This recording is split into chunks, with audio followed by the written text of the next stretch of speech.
What's up, guys? My name is Eric. I go by Sobermtg. I'm a sober dude that shares a lot about Magic the Gathering. And I wanted to share about the pre-releases and something that people I don't think fully realize, especially if you got into Magic the Gathering this year. You've probably heard people start talking about this. You might even go to some of these pre-releases and maybe even seeing less people or they're talking about like the good old days. I'm going to show you exactly even what the good old days were like and what they were and what they're referring to. And it's not actually that long ago. If you just got into Magic this year, you're missing out on something that used to happen that really drew people to actually buying these pre-release boxes. Now, this is Ether Drift. This is a pre-release from Ether Drift. So last year, 2025, $30 is what I bought this for right now. I did go to my local LGS and buy it. People sometimes give me crap because I do buy a bunch of stuff online. I do try to support my local LGSs when I can, when it makes sense, because I'm sorry, I'm a penny pincher a little bit and I work hard for my money. And I know that businesses do too. If it's fair pricing, I'm going to go to them. Otherwise, I'm going to go find the best pricing that I can. It's nothing against anybody. It's just we're all kind of in that boat. If you didn't notice, I do have a little bit of a different background in this video. I do social media full time. I don't think people realize this. This is my studio. So there's part of my studio. Here's part of my studio. If you see my videos on addiction. Right there is my podcast room. Right there is where I do a lot of other YouTube videos. And so, yeah, this is actually my studio downtown Boise, Idaho, that I do a lot of filming at. So pre-release and how Wizards of the Coast has made these cutbacks and whether you agree with them or not. This is one I think a lot more people are on board with than any of the other cutbacks so far that they've done. And the main reason I think people are on board with this, I know a lot of people that have stopped going to pre-releases or have stopped buying pre-release bundles because of this. So back in the day, you would get this, and let's open it up together. So just like your pre-releases, here are some little token counters that you can pop off, of course, plus right here. And there's some more token counters on the bottom. I mean, do you use these? I'm curious if anybody actually uses these. I have a whole thing full of them. Maybe I'll just give them away. If people actually do use them, because I mean, I did use them for a point, but let's see now what we get in this pre-release. Now, this is Ether Drift, so we do get the dice, which I do love the dice. This is one thing that I really do enjoy.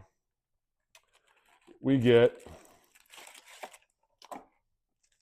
6 packs, and this is why I think $30 is a phenomenal deal for this, because these are 6 play booster packs. Even if you bought these right now at $5.99 each, the value's there.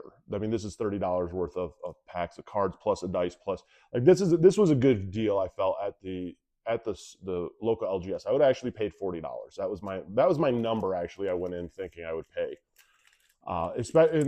Only on this side, only on this version though, and there's a reason why. Now, the reason I also got Ether Drift is I was going to get a different one that Still Murders of Karlov that I had never gotten a pre-release of. But you do have a small chance of getting a Mox in this, a Chrome Mox. So I was like, knowing my luck, I won't get one of these and I'll miss out on that opportunity to get a Chrome Mox. So I got one of these just to see if we get a Chrome Mox. You get your pre-release whole deal where it talks about the sets, all that good stuff. Little card. And now here is what everybody is talking about when you hear this year. This is my promo card. Now, you might not realize the difference until I hold this up close, but right here is a gold stamp that says 2025.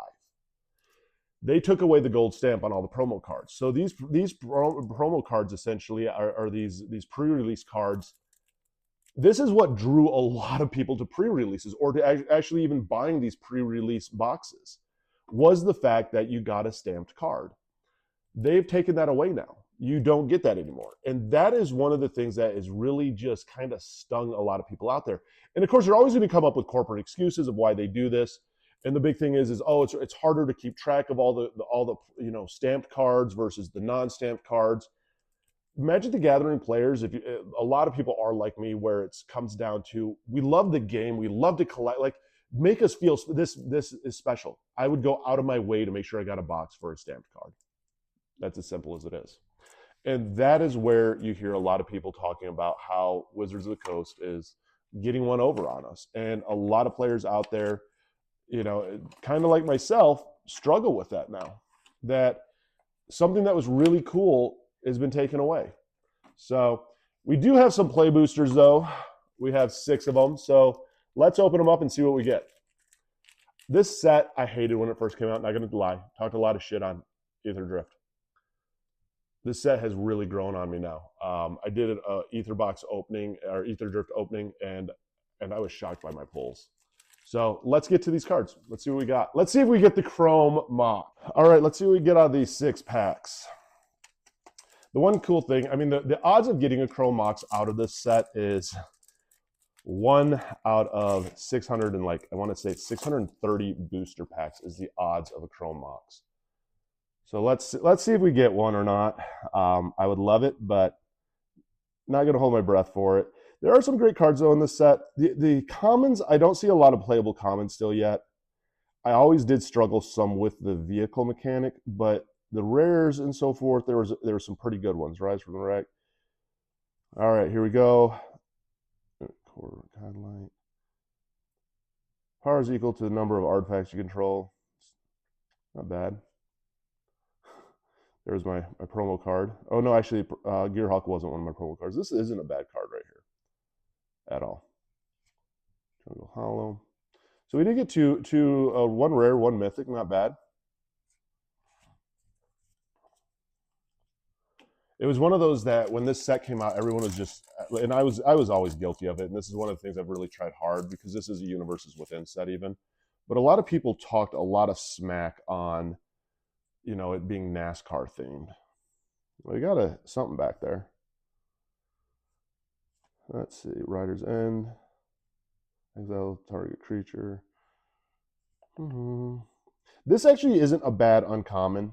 And it is one of those that, yeah, it does mount stuff and all. But return this card from your graveyard to your hand. It does work in a recursion deck, especially with zombies. It is kind of a high cost, but I do see it in decks. It's one of those that I toy with it in some of my zombie decks. Nesting Bot. Let's see what we get. Ooh, River Churn Monument. This isn't a bad card right there. Or Pass Cat. Zombie Cat Warrior. I don't know if I have this. Start your engine. I don't have one of these. Whenever a non-token creature you control dies, create a tap 2/2 black zombie. I'm going to probably throw this in one of my decks. I'm going to have to really look into that card. That's pretty solid. Not really a hit, but I do love the borderless foils. I'm sorry, I do set those aside because I think they're sick. This is actually, this is a card I am not super familiar with. Is the starter this? I don't do well with start your engines. I do love the Surreal. Activate only once per turn, sacrificing another creature, especially if you have tokens, you can run that. This is pretty solid, especially for the cost. Like I said, this set has really grown on me versus when it first came out. I was like, fuck Ether Drift. And that's why I do my best now, trying to remind myself hey, enjoy the sets. Bounce offs, not a bad card actually, for one, just to bounce a card. Bouncing creatures is always fun. Little dinosaur ooze. Nice. Tune up. Isn't it funny just the power creep? 4/1 for 2. Back in the day, that would have been so strong. Draw a card. Target Engineer. Goblin Artifact. Third. Not bad. Not a bad little card. Strike, little foil island, and the artwork. All right, so we're halfway through our cards.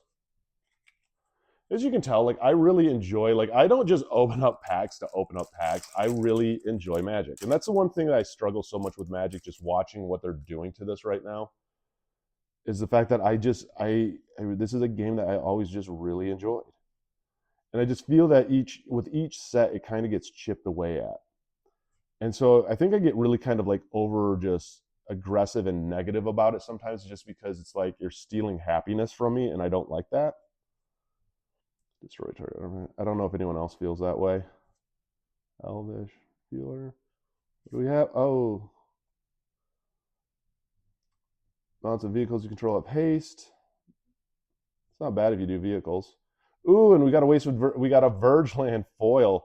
I'm not gonna lie, man. These are pretty solid cards right here that I'm pulling. I've gotten some stuff that I'm excited about. Having a foil Vergeland is not a bad gig either. You give me a chrome Mox. I'll be set. I'll be set with that. Bounce off. Metal.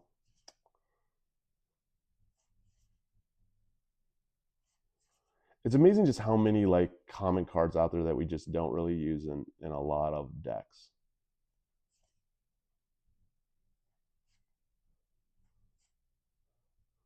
Flame deals 2 damage to each creature. Ooh, we got Wastewood Verge. Got another Verge land. 2 Verge lands out of 6 packs. That's not a bad gig right there. I mean, it's funny because I do, after I do box openings, I will always do the whole, hey, let's go through and like review like the top 5 pulls is one of the things that I've started doing. And like I literally had the top 5 pulls out of 6 packs that are better than like some of the boxes I've opened up before, it seems like. Boom Scholar, Ballrones. So no stock up, which is a good card, but hey. Tomorrow's Champion. Create a 1/1 creature or cat token. Lifelink. Let's say this card. This is not a bad card. Again, pretty solid card if you have a whole cat deck. Full art foil or full art land. This is really good. This was a great pre-con or pre-release. I'm shocked by it. So there's what we pulled. But again, and I will show you the big thing that, especially if you're new to Magic, what you are hearing people talk so much about is the fact that this is gone now. You're not getting any of those promo stamps. And that's what so many of us, like this is what one of the small joys of this game was for me. So curious what your thoughts are. If you're new here, hit the like and follow button. I do a lot of videos and I love sharing with you guys. And I hope you kind of like the stuff that I put together. And I unfortunately didn't bring sleeves with me here to my office. So I'm going to set these in here as gently as possible. And yeah, I hope that you guys have a great day. Stay sober. Keep enjoyable. Keep real. But most of all, keep it fun. That's what it's about.